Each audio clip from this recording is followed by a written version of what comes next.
Des nouvelles inquiétantes pour Poutine lui-même. Une révolte couve. Les Russes sont finalement prêts à défier le Kremlin. Le dictateur a donné un ordre d'urgence. Les forces de sécurité encerclent les stations-service à Moscou, tandis que le pouvoir fait passer des projets de loi douteux. Est-ce que cela a vraiment commencé ?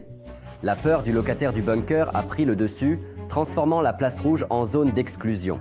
Voici comment commence une nouvelle vague de mobilisation. Une proposition douteuse pour les hommes et un piège dont il sera difficile de s'échapper. Est-ce que dans le bunker, ils ont commencé à compter nerveusement non seulement les missiles, mais aussi l'humeur de leur propre population ? Qu'est-ce qui a effrayé Moscou à ce point ? Qui le Kremlin se prépare-t-il déjà à entraîner dans sa machine de guerre ? Et pourquoi le pouvoir russe a-t-il de plus en plus peur de ses propres citoyens ? La suite est la plus intéressante. Bonjour, voici la chaîne Ukraine aujourd'hui, Andrei Silakov et les derniers événements. C'est finalement arrivé. En Russie, la principale directive du Kremlin de faire la guerre jusqu'à la victoire commence à se fissurer. De plus en plus de Russes ne veulent pas de nouvelles offensives, mais des négociations et la fin de la guerre. Selon les sondages, les partisans de la paix sont déjà plus de 2 fois plus nombreux que ceux qui sont prêts à poursuivre la guerre. Une révolte couve. Quoi qu'on en dise, tout indique que le plus intéressant commence manifestement en ce moment même. Car les problèmes qui étouffent littéralement le peuple ne manquent pas. Le Kremlin est tellement effrayé par d'éventuels actes de désobéissance dus à la pénurie de carburant qu'il déploie des forces de l'ordre près des stations-service ordinaires. Poutine déploie des forces supplémentaires de la garde nationale russe pour patrouiller dans les stations-service, probablement afin de faire face aux troubles civils et à la violence qui éclatent dans ces lieux en raison de la grave pénurie de carburant et des restrictions de vente. Le Kremlin s'attend à ce que la crise du carburant en Russie et les violences qui y sont liées perdurent. Tout cela donne désormais l'impression que la principale menace pour le pouvoir russe ne se cache peut-être pas sur le front, mais près des stations-service. Ce n'est pas pour rien que des unités de la garde nationale russe patrouillent dans au moins 13 stations-service dans la région de Moscou et en Crimée occupée. Et pendant ce temps, les autorités russes modifient de toute urgence la législation. Le Kremlin apporte des modifications à la loi russe sur la défense civile, probablement en prévision d'un mécontentement social dans un contexte de pénurie prolongée d'essence dans le pays et, peut-être, en prévision d'une mobilisation forcée que Poutine envisagerait, selon certaines informations, après les élections à la Douma d'État en septembre. En particulier, une commission gouvernementale a approuvé un projet de loi qui autorise les agents du ministère russe des situations d'urgence à utiliser la force physique et des armes à feu dans l'exercice de leurs fonctions. La préparation à la répression des manifestations a démarré avec vigueur. Craignent-ils vraiment que les Russes ne passent des paroles aux actes ? Je n'arrive tout simplement pas à réaliser le fait qu'on m'ait coupé l'électricité. Il pleut dehors, je suis sorti, j'ai démarré le générateur. Il reste 1,5 litre ou 2 litres d'essence dans le générateur. Ça va exploser d'une minute à l'autre. 1,5 litre ou 2 litres d'essence. Il reste environ 50 km d'autonomie dans la voiture. Aller faire le plein n'est pas du tout une option parce que j'y arriverai et très probablement il n'y aura plus d'essence là-bas. Les files d'attente aux stations-service n'ont pas disparu. Le carburant n'est pas devenu plus abondant. Mais les Russes courent désormais un nouveau risque. Recevoir une amende simplement pour avoir tenté de faire le plein. On dirait qu'en Russie, on ne punit plus pour la pénurie d'essence, mais pour le simple fait de l'avoir remarqué. D'où vient cette file ? Il n'y avait d'essence nulle part. La police de la route fait bien son travail chez nous, hein ? On y ira après le travail. Ils attrapent tellement de dangereux contrevenants. Oh là là. Ne me raconte pas d'histoire. Pourquoi tu dis que tout va bien dans le pays ? Pourquoi tu n'es pas à la guerre alors ? Pourquoi tu es ici ? Il faut porter plainte contre eux. Il faut porter plainte. Appelle. Voici le téléphone. Allez, appelez. C'est ce numéro ? Il faut porter plainte contre ce lieutenant principal. Qui vous force à vous garer en double file et à enfreindre la loi ? Qui vous force à venir ici et à nous mettre des amendes ? J'étais garé ici. Et cela ressemble de moins en moins à des problèmes fortuits. Moscou annule à la dernière minute le festival militaire Spasskaya Bashnia sur la place rouge, et ce, seulement 4 jours avant le début. La version officielle est traditionnelle, la situation sécuritaire. Mais il y a une nuance plus intéressante. L'annulation a coïncidé de manière étrange avec la décision de la Cour suprême de la Fédération de Russie d'exclure définitivement le parti Yabloko des élections à la Douma d'État. Des centaines de personnes se sont rassemblées devant le tribunal après cela. Des dizaines de manifestants ont été arrêtés. Les slogans du parti pour la paix et la liberté et pour une Russie sans peur ni répression attirent donc les jeunes Russes, permettant de parler de changement politique sans utiliser directement des formulations qui pourraient entraîner des poursuites. Comme nous le voyons, au Kremlin, on craint de plus en plus non seulement les frappes ukrainiennes, mais aussi ses propres citoyens. Et désormais, même un festival festif au centre de Moscou peut devenir un luxe trop risqué pour le pouvoir.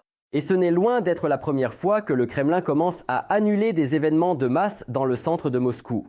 Début juin, les autorités russes n'ont pas organisé de gala sur la place rouge pour la journée de la Russie, une première en 23 ans. Et le défilé du 9e mai a été encore plus révélateur. Il a été organisé dans un format restreint et sans équipement militaire lourd. Certes, la nouvelle réalité pour la deuxième armée du monde se fait désormais aussi sans les soldats eux-mêmes. En raison de la pénurie de personnel en Russie, des nuages noirs annoncent une nouvelle vague de mobilisation et avec elle, une nouvelle raison de commencer enfin une révolte contre le régime de Poutine. Après les élections de septembre à la Douma, les autorités pourraient instaurer la loi martiale dans le pays et procéder à une mobilisation. Les rumeurs à ce sujet circulent depuis plusieurs mois déjà. Oui, il semble que personne n'ait plus l'intention d'attendre. Dès maintenant, on tente d'attirer les Russes à la guerre sous couvert d'un travail ordinaire. Sur Avito, on a découvert plus de 2000 offres d'emploi où l'on propose aux hommes de soi-disant garder les entrepôts de Wildberries et d'Ozon. Mais il y a une nuance, il faudra travailler au sein de soi-disant groupes de tir mobile. Et c'est là que les choses deviennent intéressantes. En Russie, même une offre d'emploi de gardien d'entrepôt peut soudainement se transformer en contrat militaire. Pour ce contrat, ils promettent jusqu'à 3,1 millions de roubles. De plus, les recruteurs assurent qu'ils ne seront pas envoyés en Ukraine. Dans certaines annonces, les numéros de téléphone sont enregistrés sous des noms comme Olesia SVO et Commissariat militaire du district militaire central, et les formulations sont délibérément masquées pour éviter que l'annonce ne soit bloquée par la plateforme. Lisez attentivement les petits caractères. Eh bien, vous avez compris ? Et c'est là qu'apparaît une nouvelle tendance dangereuse pour le régime lui-même. Si auparavant les Russes absorbaient les mensonges, désormais tout ce que le régime produit suscite, d'une manière ou d'une autre, des émotions mitigées au sein de son propre peuple. Alors, Poutine ne serait-il pas en train de se piéger lui-même ? Et s'il sera contraint de se cacher dans un bunker, cette fois-ci pour se protéger de son propre peuple, seul l'avenir nous le dira. Nous restons vigilants. C'est un sujet sur lequel les chaînes fédérales préfèrent garder le silence. La Russie est de plus en plus secouée de l'intérieur. Moscou sombre dans l'obscurité. La propagande du Kremlin commence à changer de ton et les Russes eux-mêmes sont de moins en moins enclins à croire aux victoires infinies de Poutine. Le pouvoir tente de serrer la vis encore plus fort, mais au lieu du silence, il récolte un mécontentement croissant. Et il semble que le Kremlin soit progressivement confronté à un problème qui ne peut être résolu par des frappes sur le front. La menace principale pour Poutine ne se forme-t-elle pas désormais à l'intérieur du pays plutôt qu'en Ukraine ? Plus de détails à ce sujet dans le reportage dans un instant. Moscou a actionné l'interrupteur et s'est éteinte. Après une détonation dans une sous-station électrique, plusieurs quartiers de la capitale russe ont été plongés dans l'obscurité. Les quartiers de Gagarinsky et de Kamovniki se sont retrouvés sans électricité. Et il semble que les surprises moscovites ne se soient pas arrêtées là. Le plus intéressant, c'est que l'un des plus grands centres de communication est situé dans la même zone et selon les premières informations, ce sont précisément les problèmes rencontrés avec celui-ci qui auraient pu entraîner une panne beaucoup plus importante. En conséquence, une partie du Runet s'est littéralement effondrée en même temps que l'électricité à Moscou. En d'autres termes, pendant que les responsables du Kremlin parlent d'une Russie stable, Moscou subit un test de résistance. Plus d'électricité, plus de connexion et soudain, tout le monde numérique commence à s'effondrer. L'accident, selon les premières informations, s'est produit dans une sous-station électrique. Les causes sont en cours d'examen, mais pour la capitale russe, cela semble déjà extrêmement révélateur. Une explosion, et Moscou se retrouve avec des problèmes non seulement d'électricité, mais aussi d'Internet. Et là, un tournant explosif. La propagande de Poutine commence à se retourner contre lui. Dans les studios fédéraux, des mots qui semblaient impossibles il y a peu de temps sont soudainement prononcés. Les principaux propagandistes russes ne riment plus du flamingo ukrainien. Au contraire, ils admettent, si un missile doté d'une énorme charge explosive parcourt des milliers de kilomètres et frappe des usines russes, c'est une toute autre réalité. Et il devient de plus en plus difficile de se cacher derrière un énième rapport affirmant que tout a été abattu. Hier encore, le pot flamingo n'était presque qu'une blague pour les propagandistes russes. Mais maintenant, sur les ondes russes, ils sont contraints d'admettre que cette arme atteint réellement les entreprises liées à l'industrie russe. Et le problème pour le Kremlin ne réside même pas dans une seule frappe. Le problème est que l'arme ukrainienne à longue portée devient un facteur systémique de la guerre. Même s'ils volent, et des missiles voleront dans notre direction, comme c'est déjà le cas. Autrefois, tout le monde se moquait du flamingo. Oui, c'est rose, enfin un truc incompréhensible. Ce n'est même pas l'Ukraine, ce n'est pas l'Ukraine, ce ne sont pas les Britanniques. Je me souviens avoir dû convaincre des gens lors des missions. Ils disaient « Écoutez, peu importe qui a créé cette technologie, que ce soit une entreprise britannique, Millennial Group ou que ce soit l'Ukraine, cela n'a pas d'importance. Si une tonne parcourt 3000 km, c'est sérieux. Malheureusement, elle a commencé à frapper les usines quand un missile balistique avec une charge utile de 900 kg sera lancé. C'est sérieux. Ce n'est pas 50 kg, comme le Luti. » L'antenne russe change soudainement de ton. On y parle déjà de drones lourds, de nouveaux missiles et d'armes capables de transporter une charge utile nettement plus importante. D'ailleurs, les propagandistes admettent eux-mêmes que tout cela peut continuer à voler profondément à l'intérieur de la Russie. C'est-à-dire que pour un immense pays, le principal avantage psychologique disparaît progressivement.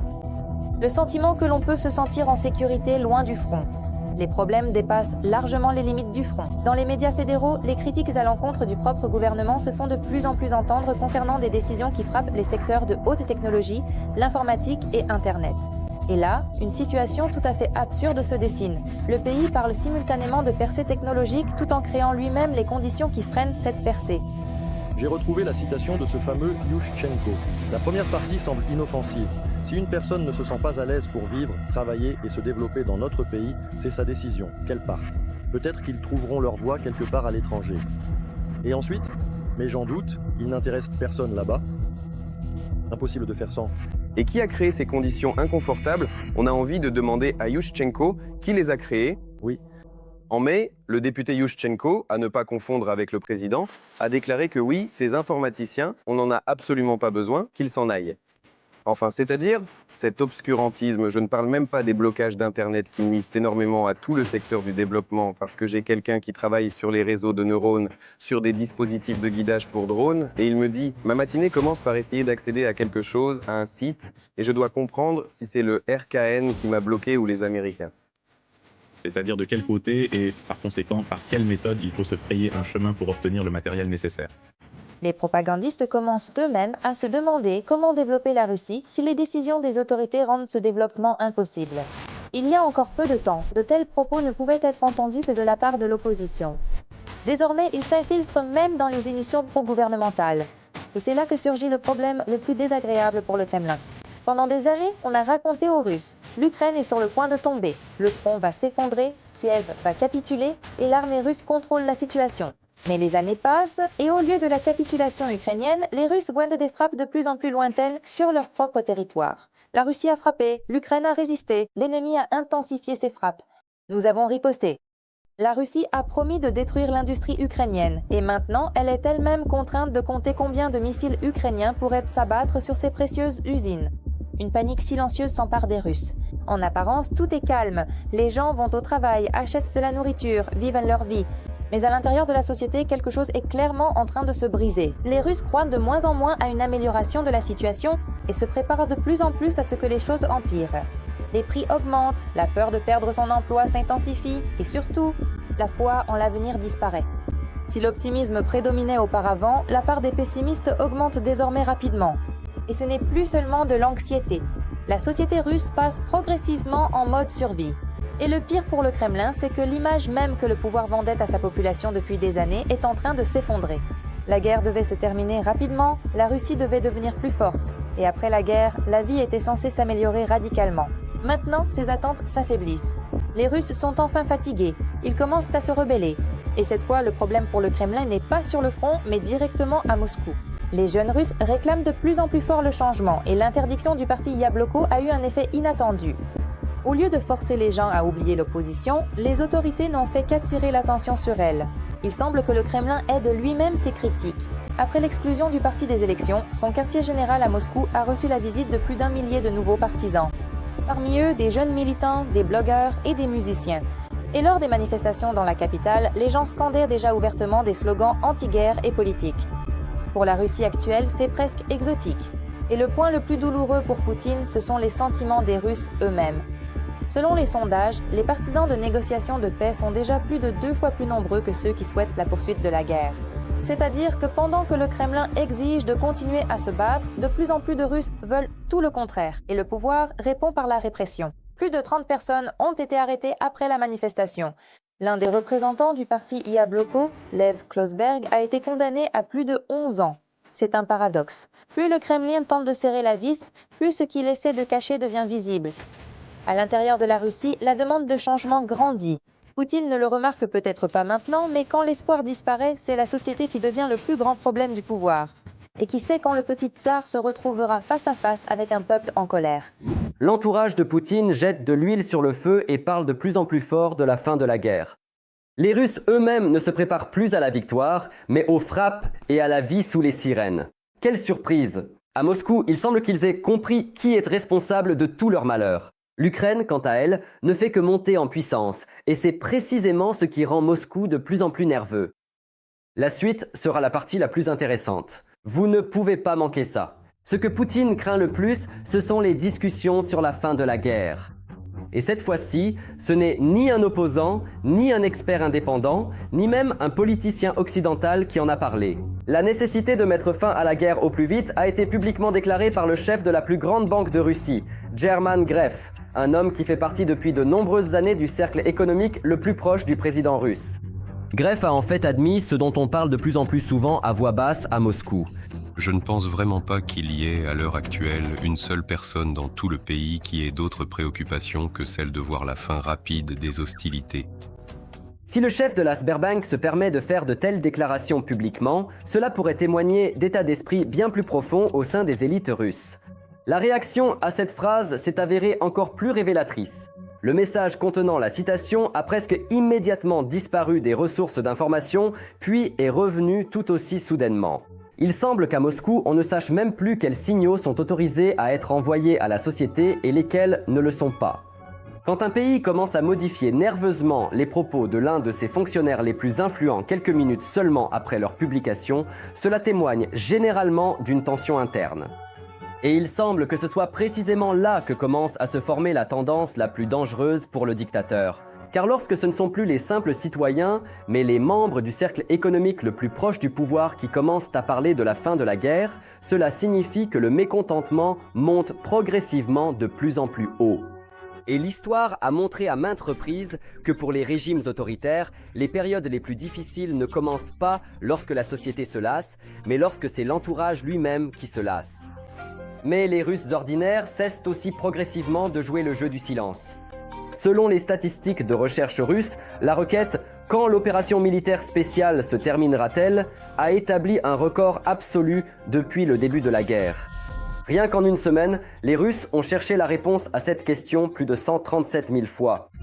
Et ce qui est particulièrement révélateur, c'est que cette poussée a coïncidé avec deux problèmes douloureux pour le Kremlin. La crise du carburant et une série d'attaques massives de drones sur le territoire russe. Les Russes ont commencé à ressentir la guerre lorsque l'essence devient plus chère, lorsque les dépôts pétroliers brûlent et que les drones atteignent de plus en plus souvent les régions russes. Les événements lointains sur le front se transforment soudainement en un problème tout à fait personnel. Et alors, au lieu de chercher des nouvelles sur les succès successifs de l'armée, les gens commencent à chercher la date de fin de la guerre. Une autre statistique semble encore plus intéressante. À Moscou et dans la région de Moscou, le nombre de recherches sur les abris anti-bombes a fortement augmenté. En 1 an et demi, l'intérêt pour ce sujet a plus que triplé. Il semble que les récits sur un ciel russe totalement protégé résistent de moins en moins bien à la confrontation avec la réalité, et le véritable leader est devenu la recherche sur les drones BPLA. Sur la même période, l'intérêt pour les drones dans la région de la capitale a été multiplié par près de 5. Et c'est sans doute la meilleure illustration de la façon dont la réalité russe a changé. Si auparavant les drones étaient un sujet réservé aux rapports militaires, ils font désormais partie du quotidien de millions de Russes. Et il semble que les Russes vont devoir s'habituer à ce sujet, car à Kiev, on parle déjà ouvertement du début d'une nouvelle étape technologique de la guerre. Si auparavant de telles opérations étaient perçues comme des succès isolés, elles ressemblent désormais de plus en plus à une campagne systématique fondée sur les nouvelles capacités des systèmes de drones ukrainiens. Selon Mikhailo Fedorov, c'est précisément le bond technologique de l'Ukraine qui a permis de frapper les installations militaires et la logistique des occupants en Crimée. Il ne s'agit plus seulement d'attaques isolées, mais de nouveaux outils qui permettent d'atteindre des cibles à une distance considérable et de détruire progressivement l'infrastructure militaire sur laquelle repose la présence russe dans les territoires occupés. Le ministre a fait comprendre que l'Ukraine n'a pas l'intention de s'arrêter en si bon chemin. Au contraire, les capacités de telles opérations augmentent de jour en jour et les nouvelles technologies permettent d'agir avec une efficacité croissante. Et ce qui est particulièrement désagréable pour le Kremlin, c'est qu'il ne s'agit plus seulement de la Crimée occupée. En fait, Moscou obtient ce qu'elle a cherché à éviter à tout prix. Pendant des années, Poutine a convaincu les gens que la guerre était nécessaire pour la sécurité de la Russie. Mais plus elle dure, plus les Russes cherchent dans les moteurs de recherche non pas des nouvelles sur la victoire, mais les adresses des abris anti-aériens, des informations sur les drones et une réponse à la question « Quand tout cela finira-t-il » La guerre, que Moscou prévoyait de maintenir aussi loin que possible de sa propre population, revient progressivement en Russie même. Et plus les drones apparaissent au-dessus des villes russes, et plus les nouveaux prix s'affichent dans les stations-service, plus la question, considérée jusqu'à récemment comme indésirable, résonne fort. Quand l'opération militaire spéciale prendra-t-elle enfin fin ? Le moment de la culmination est déjà arrivé. La Russie commence à se fissurer de l'intérieur. Même la Tchétchénie, que Poutine a maintenue sous contrôle pendant des années, envoie des signaux de mécontentement envers Moscou. Pendant ce temps, les régions russes ne sont pas pressées d'envoyer des hommes à la guerre, et les élites pensent de plus en plus à leurs propres intérêts. Poutine perd le contrôle même sur ceux qu'il considérait comme absolument loyaux. Et que se passera-t-il si cette fissure s'aggrave ? Les détails dans le reportage. Inquiétude au Kremlin. Alors que Poutine exige des régions russes de nouveaux hommes pour le front, en Tchétchénie, il semble que l'on agisse selon des règles bien différentes. Ramzan Kadyrov jure publiquement fidélité à Poutine et parle de la volonté des combattants tchétchènes d'exécuter tous les ordres du Kremlin. Mais en coulisses, comme l'écrit The Economist, il évite en réalité l'envoi massif de Tchétchènes à la guerre. Serait-il prêt à se retourner contre le maître du bunker ? La raison est simple. En Tchétchénie, on se souvient de ce qu'est une guerre russe. Les personnes de plus de 35 ans se souviennent des bombardements et des opérations de nettoyage lors des deux guerres de Tchétchénie. C'est pourquoi l'idée d'envoyer des milliers de compatriotes mourir pour les ambitions impériales russes, loin de chez eux, n'y suscite absolument aucun enthousiasme. Les chiffres sont également éloquents. Kadyrov a affirmé que la Tchétchénie aurait envoyé plus de 70 000 combattants au front. Ce serait l'un des taux les plus élevés parmi les régions russes. Mais selon les données de Mediazona, en juillet, le nombre confirmé de Tchétchènes décédés n'était que de 539 personnes. Pour une région qui aurait prétendument envoyé massivement ses hommes à la guerre, ce sont des statistiques très étranges. Il semble que Kadyrov comprenne parfaitement, la guerre n'est pas seulement un moyen de montrer sa loyauté envers Poutine, mais aussi une menace pour son propre pouvoir. Il a obtenu d'immenses pouvoirs de la part du Kremlin, se transformant en fait en l'un des dirigeants régionaux les plus influents de Russie, et il lui est désormais plus avantageux de démontrer à Moscou sa volonté de faire la guerre, tout en préservant sa propre population. Même les unités Akhmat que le Kremlin utilise activement dans sa propagande ne ressemblent pas à une formation purement tchétchène. Selon son commandant, seul environ un quart des combattants sont tchétchènes, les autres étant recrutés en dehors de la République avec l'argent que Kadyrov reçoit de Moscou. Les blogueurs militaires russes ont d'ailleurs surnommé depuis longtemps les Akhmat les troupes TikTok, faisant allusion au décalage entre leur activité médiatique bruyante et leur participation réelle au combat. Et c'est là que se pose la question principale. Que se passera-t-il si le pouvoir central à Moscou commence à s'affaiblir ? Tant que Poutine est fort, Kadyrov fait preuve d'une loyauté absolue. Mais si la situation en Russie commence à vaciller, les élites régionales pourraient avoir un plan tout à fait différent. Et alors, ceux qui jurent aujourd'hui fidélité au Kremlin pourraient être les premiers à ne plus penser à Moscou, mais à leur propre avenir. La Tchétchénie est à cet égard un exemple particulièrement révélateur. Kadyrov ne veut pas sacrifier son peuple dans la guerre russe, mais il utilise la guerre elle-même pour renforcer son propre pouvoir. Et pendant que Moscou pense contrôler totalement les régions, une toute autre question pourrait déjà germer au sein de ce système. Combien de temps la loyauté durera-t-elle si le Kremlin n'est plus en mesure de la garantir ? De plus, les Russes eux-mêmes commencent progressivement à remarquer ce que la télévision a tenté de cacher pendant des années. La vie devient plus chère, l'argent se fait rare et les perspectives sont de plus en plus floues. Les gens appellent déjà ouvertement leurs compatriotes à se réveiller et à cesser de croire à la propagande. Et ils disent ouvertement « Cette guerre n'était nécessaire ni au pays ni à ses citoyens, mais à un seul homme, qui, pour préserver son pouvoir, est prêt à continuer d'entraîner la Russie dans cet abîme. l'un des Russes a pratiquement défié le Kremlin en appelant ses compatriotes à s'unir aux Ukrainiens contre le régime. Il a déclaré sans détour, c'est Poutine qui a déclenché cette guerre pour préserver son propre pouvoir et continuer à piller le pays.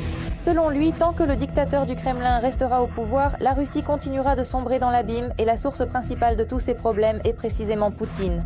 Réveillez-vous, enfin, ouvrez les yeux. Poutine a déclenché cette guerre uniquement pour piller, pour se maintenir au pouvoir. Réveillez-vous. Il faut écarter Poutine du pouvoir. Poutine est le mal à l'état pur, un mal pour le monde entier, un mal pour la Russie, un mal pour le peuple russe. Pendant ce temps, une véritable hystérie commence dans l'espace télévisuel russe lui-même. L'un des principaux porte-voix de la propagande du Kremlin, Vladimir Soloviev, s'est soudainement mis à parler sur un ton qui ne correspond pas du tout aux déclarations victorieuses de Moscou. Au lieu de raconter une fois de plus que tout est sous contrôle, il a admis les nouveaux développements de missiles ukrainiens pourraient sérieusement changer la donne. Et il semble que la perspective de recevoir une réponse sur son propre territoire rende la machine de propagande russe de plus en plus nerveuse. Qui plus est, Soloviev a commencé à s'en prendre aux siens. Le propagandiste a en fait accusé les chaînes fédérales d'avoir dépeint pendant des années aux Russes une image de vie calme et prospère tout en dissimulant les problèmes réels. L'un des principaux créateurs de la réalité informationnelle du Kremlin a lui-même admis que l'image télévisuelle diverge de plus en plus de la réalité. Hi hi ha ha depuis les écrans de télévision. Il n'y a pas de guerre, et puis soudain, un missile balistique arrive. Si quelqu'un ne sait pas vraiment à quelle vitesse l'enfer peut arriver, il suffit de regarder la vie des gens à Donetsk ou bien à Belgorod. C'est une réalité quotidienne marquée par une incertitude constante. Regardez à quelle vitesse la vie paisible disparaît. Vous avez l'illusion qu'on peut se cacher quelque part. Réveillez-vous. Et tout cela ressemble au début de la fin pour le Kremlin, alors que même les propagandistes les plus acharnés, au lieu de marche triomphale, commencent à parler de menaces, de problèmes et de la nécessité de se préparer au pire. Il est déjà difficile de qualifier cela de simple campagne d'information. Tandis que le Kremlin continue de parler de stabilité, les fissures deviennent de plus en plus visibles, même là où l'on tente de les cacher le plus ardemment. Pendant ce temps, une scission se produit juste sous le nez de Poutine. Alors que le Kremlin tente de montrer une unité de fer et exige des régions toujours plus de ressources pour la guerre, des mots bien différents de ceux attendus par Moscou ont soudainement commencé à résonner au sein de la verticale du pouvoir russe. Et cette fois, ce n'est pas un opposant ou un expert occidental qui s'est prononcé contre une militarisation accrue, mais le maire de Moscou, Sergueï Sobyanin, l'un des fonctionnaires les plus influents de Russie. Il s'est en fait opposé à l'idée de faire basculer définitivement l'économie russe sur le pied de guerre. Sobyanin a directement prévenu, une telle politique pourrait ne pas rapprocher la Russie de la victoire, mais au contraire, détruire le pays. Tuer l'économie normale, c'est tuer le pays tout entier. Et c'est là que les choses deviennent intéressantes. Pratiquement à la veille de cela, le député de la Douma d'État, Andrei Kolesnik, a appelé à faire passer complètement la Russie à une économie de guerre. C'est-à-dire que pendant que certains réclament encore plus de guerre, encore plus d'usines pour le front et encore plus de ressources pour l'armée, d'autres avertissent déjà ouvertement. On risque tout simplement d'achever l'économie russe. En fait, un jeu étrange commence sous la coupole du Kremlin. Poutine en veut plus, mais une partie de son propre système craint déjà les conséquences de cette guerre. Et le plus intéressant, c'est que de tels propos ont été tenus publiquement. Pour la verticale du pouvoir russe, où l'élite a fait preuve d'une unanimité de façade pendant des années, c'est un signal très inquiétant. Et si les régions de la Fédération de Russie tentent déjà de protéger leur propre population de la guerre, et qu'à Moscou même on commence à parler ouvertement de son coût pour le pays, alors une question tout à fait logique se pose. La verticale du pouvoir russe reste-t-elle vraiment aussi monolithique que Poutine tente de le montrer chaque jour ? Car derrière les déclarations tonitruantes sur l'unité, les intérêts propres des régions, la peur des conséquences de la guerre et les contradictions au sein même du système apparaissent de plus en plus clairement. Et vous, que pensez-vous de ces événements ? Commentez, likez et restez informés. À très vite pour la suite.